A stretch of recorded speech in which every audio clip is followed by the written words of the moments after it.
Good day, good afternoon. Good morning to West Coast folk, but good afternoon to those of us in Central and East. It's good to see each of you here. Welcome to another broadcast of Thriving Tuesday Moments of Encouragement, hashtag Be Encouraged. And hopefully you will let me know you are here. I see that we have persons already online. Please say hello so that I can speak to you. Before we get started, hope that everyone is well and that God is blessing you in ways that are blowing your mind. I believe that God is a mind-blowing God and that God will do things for you even in the midst of struggle. If you look for it, you will find the hand of God making a difference in your life. Good afternoon, Britt. Good afternoon, Reverend Fuller. Good to see you here. Pastor Fuller, good. Hey, Miss Lucy, good to see you. So today we are going to talk about what it means to put your soul on a budget. Hey, Tam, to put your soul on a budget. I know that might sound a little crazy, so let me explain what it means. You know how in life you put yourself on a budget so that you don't allow yourself to get overextended, so that you don't find yourself in financial trouble? Well, the concept is that you got to do the same thing with your soul. And far too often we allow things and people and circumstances to overstretch our soul budget.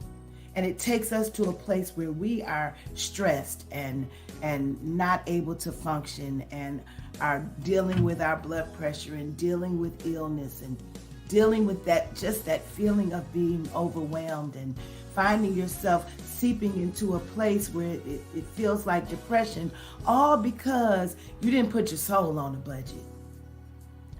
There are just some things that the soul cannot withstand without it affecting your life. Just like if you mess up your budget too many months in a row, you are finding yourself in a place where you cannot function, where you are so far behind you can't catch up. And the same thing happens with your soul. When we allow our soul to be depleted by things that do not matter, when we allow our soul to be overtaxed by people and things and circumstances that we could resist, but we've chosen to take on ourselves, we find ourselves in a deficit. And then we're trying to figure out how to get our souls back. And it takes a lot of time and a lot of sitting down and bringing your life into focus and into subjection with God in order to get yourself to a place where you can now return to a place where you can be at peace. Peace is costly. And when we allow people, circumstances, situations, and things to steal our peace, that means that our soul is overtaxed. That means that we are overdrawn in our soul. And we cannot allow people to keep doing that to us or to keep doing that to ourselves. So my encouragement to us today is put your soul on a budget. Decide what is too costly for your life. Decide what is too much for the life that you must lead in order to do and be who God has called you to be. And what I find is that when we put our souls on a budget, especially where as it relates to who we're having transactions with, we live a lot of stuff in transactional living. When we limit our transactions, then we limit the taxing on our souls.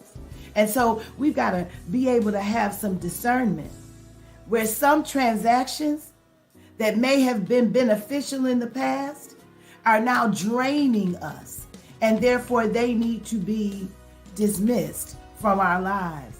And so as you think about how you can put your soul on a budget, one of the things we have to get rid of is stress. We got to get rid of stress. People will take us to places that we didn't even know we could go.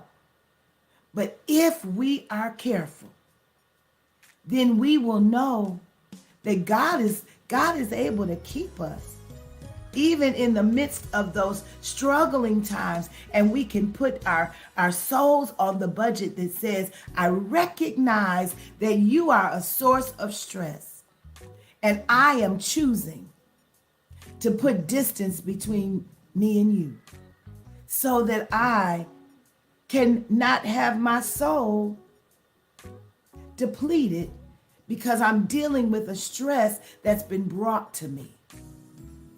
We got to be careful with the stress we put on ourselves, because we will find ourselves trying to do everything for everybody at every time. And then it's overwhelming for us, but everybody else is fine. Be careful that you are not the cause of your soul depletion. So yes, we got to be careful about stress. We got to be careful about negativity. You know, there are some people that their sole mission in life is to bring everybody to the place of misery that they sit in. But that is not of God. That is not of God. Our text today, Deuteronomy 4:9 says, only take heed to thyself and keep thy soul diligently. Keep your soul, lest you forget the things which you've already seen, and depart from thy heart all the days of thy life. But teach your children and your children's children the importance of keeping their souls. We teach our children that when they, those of us who adhere to this, we teach them that, once you start getting a check, you got to do this with this much and this with this much, give your tithes, you do all of those things. So that we tell them that they got to live life on a budget. But then we don't teach them that their souls also have one. That while you're doing all that and people are pulling at you, they're pulling at your soul. So you got to be able to budget that too. How much of this am I willing to put up with before it takes me to a place that I cannot quickly return from? So we've got to decide no negativity, no deceit. Do not entertain lies and liars. It's soul depleting, because then you find yourself needing to forgive that which you could have avoided. And when I say needing to forgive, I mean that. No matter what has happened, no matter what they've done, forgiveness is cleansing for your soul. Because if we cannot forgive, other than the fact that God says if you can't forgive, then he won't forgive you. That's over there, and that's very important because that's a word. But what I'm trying to say to you is that when we don't cleanse people out of our lives, then we are overtaxed, we are over budget, and we stay over budget. We never get to a place where the budget of our souls can even be contemplated for being balanced, because we have put ourselves in a position where we've clogged up our ledger with unforgiveness. You got to let those things go, and if it's necessary, let those people go. Release them. Release them. They're no longer an issue for your budget because they're no longer in your plan. They're no longer they're no longer a part of anything. It doesn't mean you don't love them. It doesn't mean that you haven't forgiven them. There is no disdain, no hate, no any of that. But it's a choice to cleanse your soul so that you can keep a balanced budget. I hope this is helping somebody today, because when we allow things and people and others and even ourselves, because sometimes our stinking thinking takes us to a place where we are over budget before the day begins. Somebody say amen.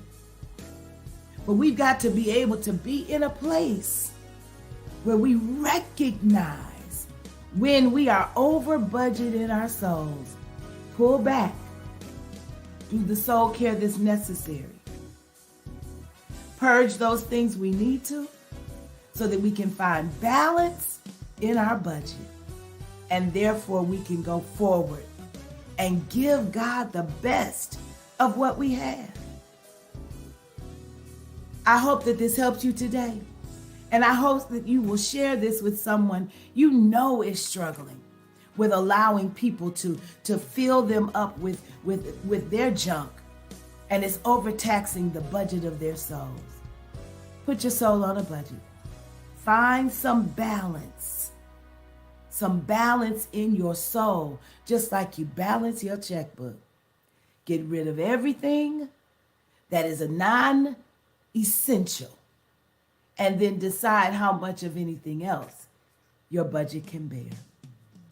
God bless you. Heaven smile on you. Share this with somebody today. Bless somebody along their way if you've been blessed. God bless you. Put your soul on a budget and be encouraged. See you soon.